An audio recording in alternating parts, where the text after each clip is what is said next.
Sống trên đời ai ai cũng lầm lỗi, cũng vụng về dại dột ít hay nhiều.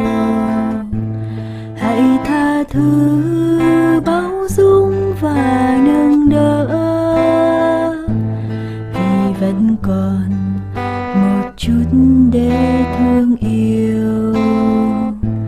Sống trên đời cao quý nhân tình thương, mở lòng ra trang trải khắp muôn phương. Đừng ôm ấp khung trời riêng nhỏ bé, để lòng ta rộng rãi không vấn vương.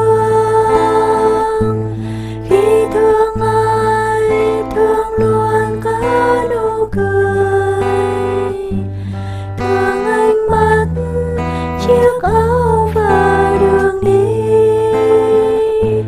thương cây dù và thương cả đôi dép,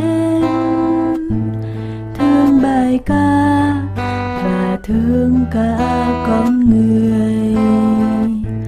Khi trong tim đã có chút tình thương, là đã có hành trang để lên đường. Dù phong ba gian lao và nguy khó, vẫn một lòng vững bước trong gió sương. Sống trên đời ai ai cũng lầm lỗi, cũng vụng về dại dột ít hay nhiều. Hãy tha thứ, bao dung và nâng đỡ,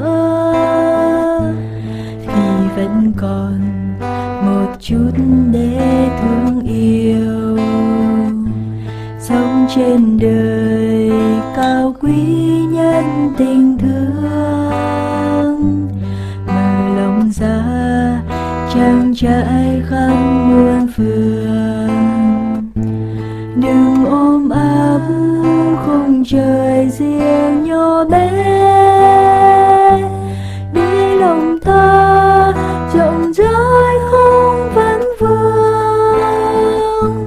Khi thương ai thương tươi mát dịu hiền, thương thật thà vững chãi và hồn nhiên, và thương cả những phụng dài yêu kém. Giác là hoa, là một trang thương riêng. Khi trong tim đã có chút tình thương, là đã có hành trang để lên đường. Dù phong ba gian lao và nguy khó, vẫn một lòng từng bước trong gió sương dù phong ba gian lao và nguy khó vẫn một lòng vững bước trong gió sương